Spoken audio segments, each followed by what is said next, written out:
ini yang ya ini kan khas NU ya, khas pesantren.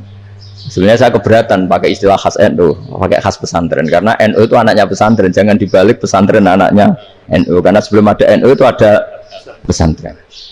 Tapi kayaknya Unisma lebih suka pakai bahasa NU dan saya ya agak-agak orderan yang terpaksa disuruh ngomong. Ini agak apa ya, agak kacau sebetulnya, ini agak kacau. Jadi NU itu sama pesantren itu tua pesantren. Jadi NU dilahirkan pesantren, bukan dibalik pesantren dilahirkan NU. Sehingga barokahnya didirikan pesantren ini, kadang nyuwun sewu sekali berbahasim itu kadang ide besar beliau itu ora dituruti wong NU. Jadi Mbah Hasim cara kula kok dadi Mbah Hasim ya mantap.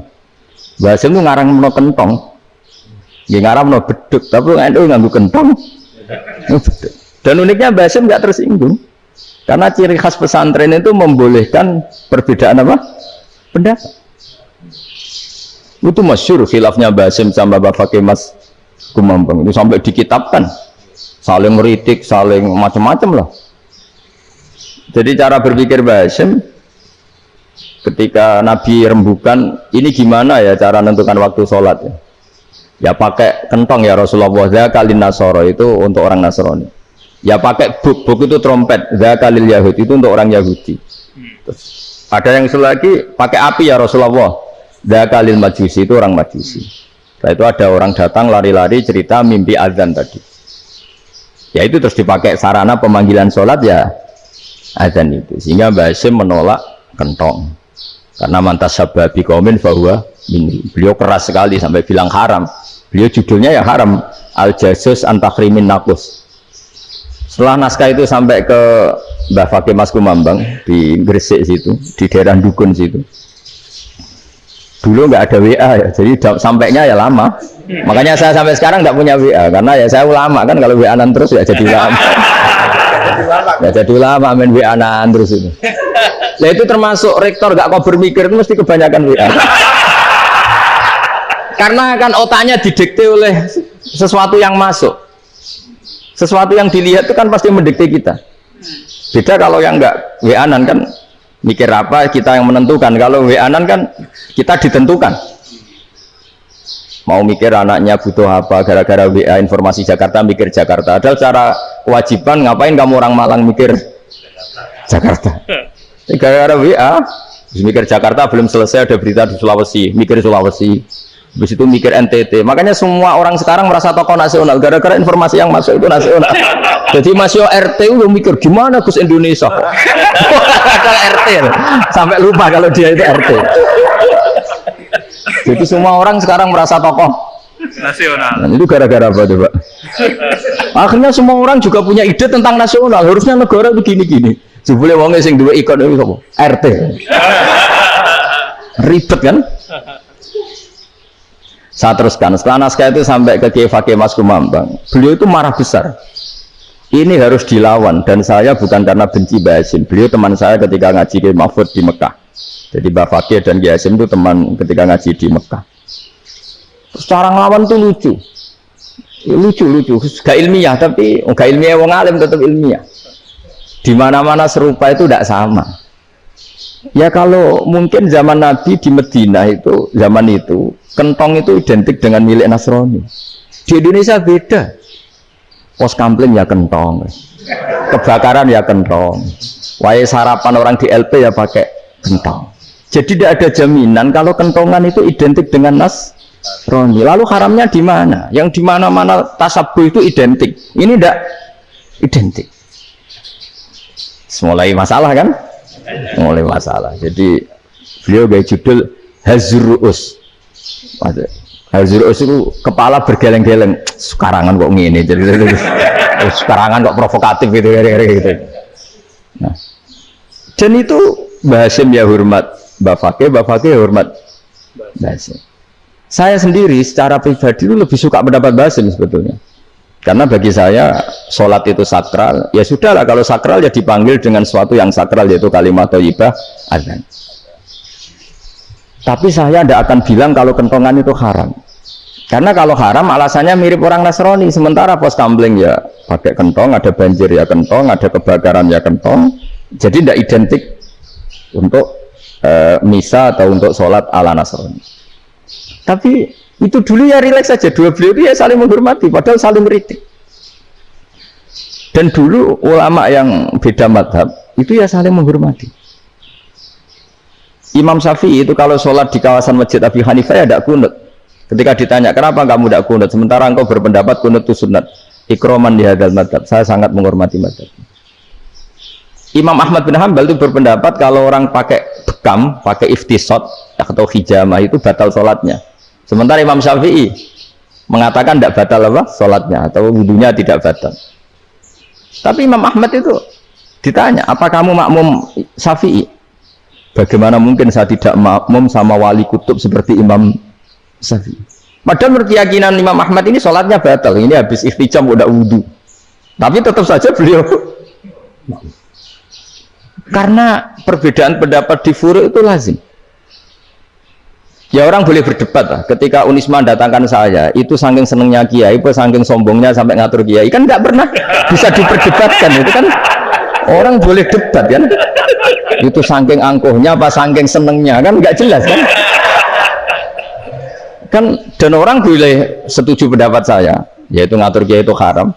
Setuju juga Pak Rektor, ekspresi mahabbah itu ya macam-macam. Dulu sahabat ya gitu, sahabat itu ada yang nggak kenal wajahnya Nabi sama sekali sampai akhir hayatnya. Ketika ditanya, loh kamu itu sahabat kok nggak tahu wajahnya Nabi? Saya nggak pernah berani memandang Nabi karena ijlalan Nabi, terlalu menghormati saya sehingga tidak berani memandang wajahnya. Ada sahabat yang penggawaannya dulu wajah Nabi sampai bisa nyifati alfiu faminunil hajib, sampai bisa nyifati detail karena dulu wajah Nabi itu ibadah. Ada seorang wali ditanya, kalau kamu di surga ingin nggak melihat Allah? Enggak. Loh, tapi semua orang ingin melihat Allah. Unazzihu dzalikal jamal an-nadhari misli. Ben gak elek-elek Allah tak delok terima aku. Wong ra jelas. Berarti kok delok pengiran. Banyak. Jadi justru tapi karena saking takzimnya. Ndaklah musuh aku kok. Makanya saya berkali-kali cerita. Menurut kesepakatan ulama, soft awal itu paling baik. Tapi banyak juga wali yang kalau sholat itu di belakang. Koyok paling bener yang gue ngarep gitu. Lu bayangkan misalnya kamu semangat di soft awal di masjid haram, jebule sholatnya salah. Itu dari malaikat gayanya gue ngarep, jebule raro. Ini di sini wong, jebule bodoh gitu. Gayanya gue ngarep, jebule. Coba orang kalau sowan Mbah Mun, yang berani di depan itu kan ya ketuanya atau jubirnya kan, yang merasa tidak pati pinter-pinter kan mesti di pojokan. Artinya sudut pandang seperti itu ya sah saja, apa? Sah saja. Makanya banyak sahabat yang jarang sowan Nabi, alasannya takut ganggu Nabi. Banyak yang sering sowan Nabi, alasannya seneng Nabi. Yang sowan ya seneng Nabi, yang nggak sowan alasannya seneng. Lu Nabi itu tokoh, punya keluarga, punya anak. Kalau saya sering sowan berarti sering ganggu. Yang sering sowan dia alasan ini khazanah kita harus istifadah. Jadi zaman dulu dia biasa dua sahabat, yang satu milih mahabbah itu milih sering sowan, yang satu juga mahabbah milih tidak sering. Karena pertanyaannya bisa dibalik kan, sering sowan apa sering ganggu coba. Nabi Abedar, assalamualaikum. Nabi nimang cucunya, assalamualaikum. Ayo bener yang sowan apa bener yang enggak kalau seperti itu. Akhirnya terus diatur sedemikian rupa oleh Quran. Walau annahum sabaru hatta takhruja ilaihim lakana khairal lahum. Jadi sahabat kalau mau sowan Nabi ya nunggu di sufah. Kalau Nabi keluar berarti milik publik, sekali masuk ke dalam tidak ada sahabat yang berani sowan. La tadkhulu buyutan Nabi illa ayyudzana lakum. Kalau soal sampai masuk dalam harus nunggu dipanggil. Karena sekali Nabi masuk dalam itu milik privat keluarga, milik istrinya, milik cucunya, milik keluarganya. Jadi Nabi sekali keluar ke ruang itu berarti milik publik. Itu terus jalan tengah. Karena kalau langsung masuk, bayangkan saya itu sering menyaksikan. Mbah Mun habis ngaji 2,5 jam ngaji Jalalain. Baru masuk, assalamualaikum. Padahal yai mungkin mau ke kamar mandi, mau ini itu. Jadi dulu itu Quran sangat modern. Sebelum ada dokter ngatur tamu, rektor ngatur tamu itu Islam sudah modern. Dia kan nggak fair kan? Misalnya saya ke Unisma harus janjian pakai ini, terus Kalau misalnya kesini selonang-selonang kan lucu kan, mentang-mentang kiai terus juga sowan-sowanan selonang-selonang. Padahal kalau kita mau ke mereka pakai protokol. Sering tidak fair dunia ini. Tapi karena aku kiai oleh gelo ya sudah. Akhirnya saya memutuskan gak gampang kemana-mana karena itu. Saya sering didatangi ajudannya menteri, Gus mau ada tamu dari Jakarta tanggal ini. Mesti saya bilang, mereka milih tanggal yang mereka kosong. Kok tidak mikir apa pas itu kosong? Tak jawab enggak lah, sebelum diatur bahasanya dan tawaduknya gitu. Akhirnya dibalik, datang lagi, Gus jam jenengan kosong apa kita menyesuaikan. Lah itu lagi dia akhlak kata saya. Itu baru punya akhlak katanya. Bukan masalah ini, bukan masalah gengsi ya. Saya sendiri itu dolan ke alumni itu jarang, karena ya takut. Kiai kan yang nganggur, jam 9 nganggur, jam 10 nganggur. Bisa saja alumni itu kerja di pabrik, bisa saja yang latihan ekonomi di pasar. Sehingga kalau saya datang jam 9, iki kiai sing miliki santri ini, apa kiai sing ganggu santri. Nah karena orang ini melakukan rutin, gak kok berpikir, pokoknya ini jenis silaturahim. Mau nyerah kok berpikir, padahal kalau jangan-jangan ini kiai yang miliki santri ini, apa kiai yang ganggu santri ini karena datang di jam kerja. Nah, bayangkan kalau kebenaran dulu itu dikawal oleh satu peradaban perang. Jadi Nabi sesuai jangan anggap Nabi. Perang Badar menang Nabi, perang Uhud menang wong kafir, perang ini gonta-ganti. Apapun itu yang penting satu kesimpulannya, cara Rasulullah kesimpulannya satu. Orang tidak kober mikir kebenaran secara mengendapkan pikiran dengan pikiran jernih. Maka hebatnya Nabi ketika perjanjian, pokoknya saya minta nggak ada perang. Dan orang boleh mendiskusikan Islam. Itu luar biasa idenya Nabi. Karena bawaan perang itu orang kan nggak kok bermikir. Ibarat seorang misalnya senang satu perempuan, ketemu rivalnya langsung perang kan nggak mikir. Tapi kalau kau bermikir, dia ngenangen cawe itu rasa seneng aku. Untungnya apa untuk uang aja rasa seneng, malah mau loro hati. Terus sudahlah, buruan dialihkan kemana kan gitu. Itu nak mau amen WA nan tukaran lewat SMS atau tarung langsung ora kok bermikir. Tapi kalau kau bermikir, akhirnya berpikir nih. Perempuan tadi sebenarnya yang disenangi siapa? Oke, ternyata senang Pak Erick. Sudah kita ngalah. Karena tidak ada nikmatnya kan menikahi perempuan yang sama sekali tidak mencintai kita. Tapi kalau nak kau berpikir pokoknya diprovokasi, wah kue kalah BA, kue kalah BB. Pikirannya kan, ojo sampai kalah. Bareng wis menang ternyata ada mas. Lah. Nah bayangkan Islam itu seperti itu dulu, dipertarungkan. Doang Islam tuh dinu aklin, agama yang diterima dengan akal sehat. Tapi sekarang ukurannya perang. Yang menang berarti benar, yang menang benar. Kan terus jadi repot. Itu Nabi tidak ingin, makanya Nabi ingin sudahlah, nggak ada perang. Nah, makanya kata Imam Zuhri, fathul Islam terbaik adalah orang boleh diskusi tentang Islam dan tidak ada perang. Lagi-lagi penting, tidak perang itu penting, silmun itu penting, perdamaian itu. Setelah tidak ada perang, akhirnya fatafawadu fil hadis wal munazah, orang boleh diskusi apa saja, termasuk boleh adu polemik. Konsep satu Tuhan dan Tuhan banyak diperdebatkan. Akhirnya Nabi secara rileks bisa menjelaskan, Muhammad, urusan kita banyak. Kalau Tuhannya satu tidak cukup, Tuhan harus banyak untuk menyelesaikan berbagai urusan. Ada Tuhan bagi rektorat, bagi macam-macam kan? Ada Tuhan untuk ngurusi utang, ngurusi BPKB, macam-macam. Terus kata Rasulullah, enak saja Nabi jawabnya. Ya kalau kamu punya majikan banyak, perintahnya beda-beda, kamu mangkel enggak, bingung enggak? Ya susah mat, kalau majikannya banyak, perintahnya beda-beda, kita jadi repot. Senang mana? Senang majikan satu. Ya sudah, Tuhanmu itu majikan kamu. Kalau Tuhannya banyak, perintahnya macam-macam, kamu yang repot. Akhirnya ya sudah mat, Tuhannya satu aja. Yaitu yang itu ya barokahnya diskusi tadi, barokahnya enggak perang. Darabahu masalah rajulan fihi syuraka'u mutasyakisuna wa rajulan salamal lirajul hal yastawiyani masalah. Terus alhamdulillah. Jadi orang yang paling kafir pun saat itu taslim. Nah ini kembali ke kalimat la ilaha illallah. Saya tidak perlu provokatif, pasti teori saya itu benar. Bukan saya bilang benar itu karena sombong, enggak. Ini sesuai teks. Misalnya begini, benar enggak kelompok takfiri yang suka ngafirkan orang lain? Itu pasti tidak benar. Logikanya gampang. Orang yang kafir 70 tahun saja dengan melafadzkan la ilaha illallah menjadi muslim. Masa dengan kalimat yang sama yang muslim menjadi kafir? Itu logikanya kan nggak ketemu. Orang kafir 70 tahun untuk menjadi muslim disuruh baca apa? La ilaha illallah. Tapi gara-gara baca la ilaha illallah nyekel patok jadi kafir.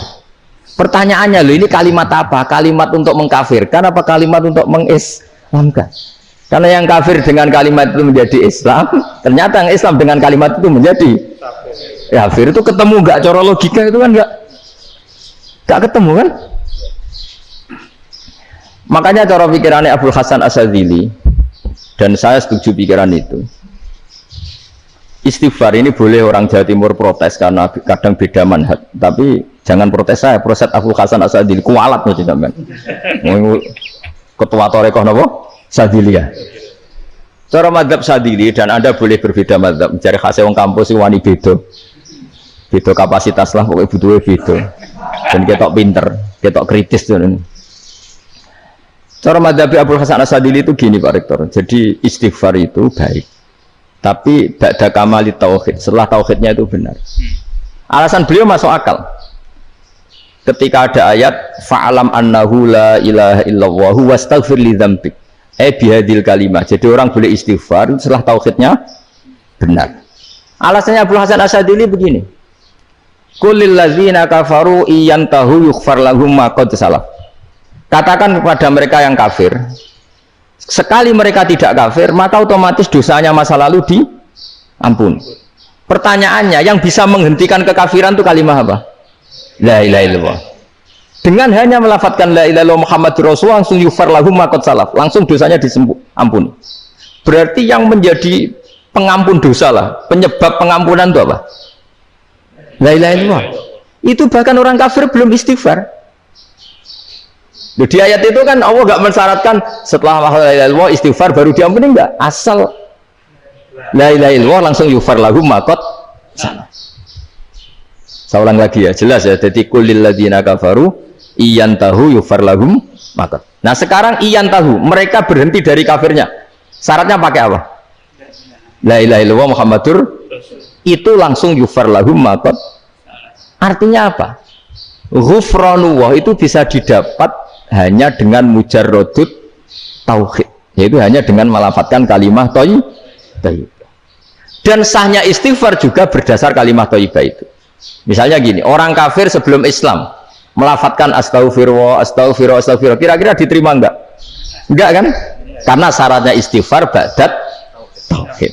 Nah makanya dalam madzhab Sadzili istighfar itu setelah la ilaha illallah. Karena cara pandang ya seperti itu. Jadi fa'alam annahu la ilaha illallah wastaghfir li dzambi. Jadi dengan kebenaran tauhid saja ini sudah cukup kita insya Allah layak diampun.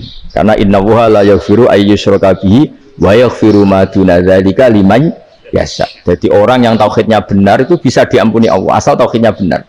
Itu Allah ngendikan liman yasha wa yaghfiru ma duna dzalika liman yasha. Dawi Imam Suyuti walam yakun liman yastaghfir. Jadi orang yang bertauhid secara benar meskipun gak sempat istighfar itu tetap potensi diampuni. Karena bawaan tauhid itu sudah menjadi layak diampuni. Kayak orang kafir sekali ngelafadzkan kalimat tauhid mbok gak istighfar langsung diampuni. Nah, karena melihat seperti itu terus orang berlomba-lomba memperbanyak jumlah lafadz la ilaha illallah. Jadi kita-kita yang alim, kita semua, saya tidak bilang saya, kita, termasuk yang di pinggir-pinggir saya, ngaku alim nggak masalah lah, sobat. Kita semua yang alim-alim itu tahu bahwa la ilaha illallah itu super. Sudah bawaannya tauhid, juga punya kelayakan Nah kemudian nasib kita agak sial. Malah kalimah ini dituduh bid'ah, dituduh khurafat. Mergo Nabi nggak pernah tahlilan, Nabi tidak pernah. Nabi gak pernah tahlilan, kalau diartikan Nabi ratau maca la ilaha illallah, aneh gak kalimah ini. Nah, ini provokatif ini.